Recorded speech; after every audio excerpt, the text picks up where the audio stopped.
Two things I want to say right off the bat in this video is, number one, I believe all officers in the United States of America, all the police departments should have mandatory dash cams in their car. Not only dash cams, but they should have those little camera thingies installed on the side of their glasses. You can use it through Google Glass, or they have little things attached on the side of their hat or even ear that records everything that happens in the situations that go down.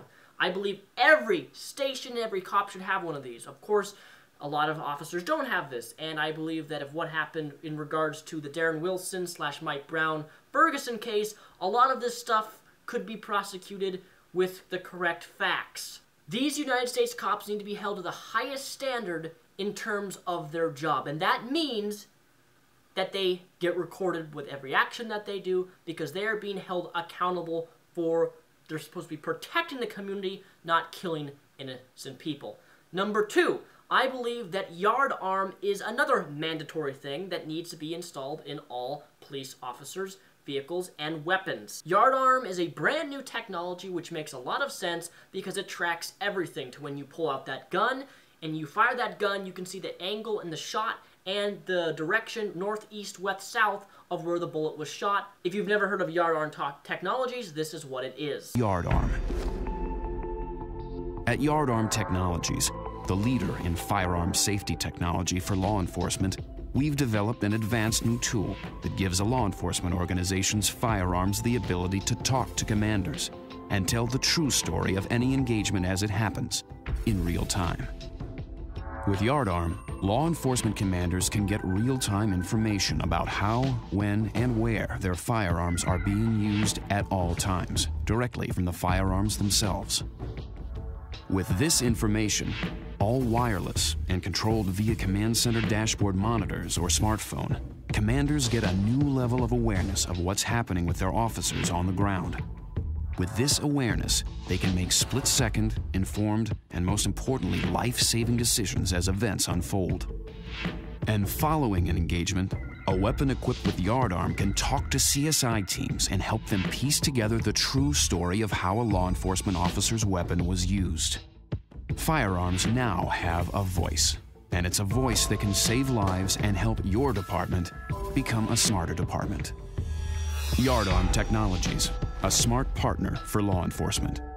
These two things, mandatory cameras, dash cams, and cameras on the officers themselves, and yard arm, I believe would save so much not only time, but we could find and have the prosecutions and actual situations that happen of people who are killed innocently or shot by these officers. We can have the cold, hard facts seen right in front of us, rather than someone's testimony from all the other witnesses conflicting other testimonies and jumbling everything up to where it's confusing, and then someone who kills an innocent man, shoots him 9 through 12 times, which is excessive force, by the way, because he was unarmed, does not walk away free. Now that that's out of the way, I want to address the protesting that's happening in Ferguson. I support protests, peaceful protests of the government, of the police, whatever you want to protest, you have the freedom to do that. However, the biggest issue I have is those who are defending and attempting to justify the destruction of property, the destruction of homes, and the destruction of businesses.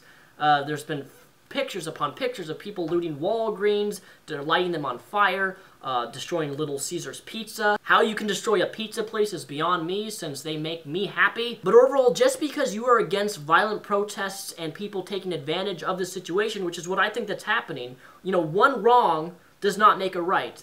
The injustice of the grand jury and having Darren Wilson walk free, I don't think justifies anyone going out and destroying and harming and destroying people's businesses that they've worked hard to make. I believe the people who are doing this type of destruction are actually putting an injustice to the death of Mike Brown himself by doing these types of things. So what now? You're taking advantage of someone who was innocently killed, shot 9 to 12 times by looting and stealing and destroying other places that people have worked for? How exactly is that a protest for the grand jury's decision by destroying public property and stealing things that are not yours to begin with? Secondly, I keep seeing anyone who attempts to say you know, this type of violent protesting is wrong, people say, well, if you're against this violent protest and us looting, well, you're automatically racist. This should be so simple for people to understand, but you can, in fact, be against the grand jury's decision of not indicting Darren Wilson and be against violent protests. Just because you're against violent protests does not automatically mean that you support the grand jury and are racist. So I guess my question to the violent protesters out there, I mean violent people, looters, the destructors of these businesses and stuff, is what justification do you have in terms of this justifying the injustice that was done to Mike Brown? How is this changing anything by committing these types of destructive actions? There are in fact bad, corrupt, racist, evil cops.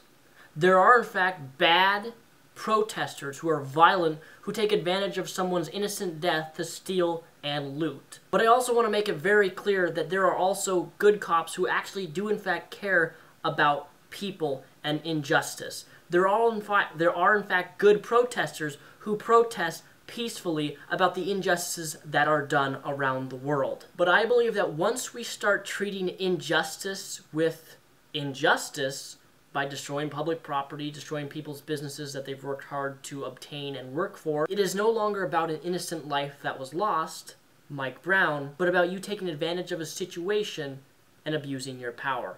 That goes for the police, and that goes for violent protesters. This entire situation is a living hellhole, because several months ago we had cops throwing tear gas grenades into people's homes randomly and harming innocent civilians. Then, after that died down, the grand jury decides that, hey, we're not going to indict this officer who used excessive force on an unarmed Mike Brown, and then in response is to vandalize and destroy public property, which doesn't even involve the police to begin with. Like, I mean, come on, looting a pizza place, burning it to the ground, what does that accomplish? Burning your own flag, I mean, by all means, I don't care if you burn the United States flag. You're allowed to burn the flag as much as you want. You have the freedom to do that. That's the great thing about America. Or so they say, you know, America, land of the free, land of the brave. But is it truly freedom when cops can do whatever the fuck they want without being held to a higher standard?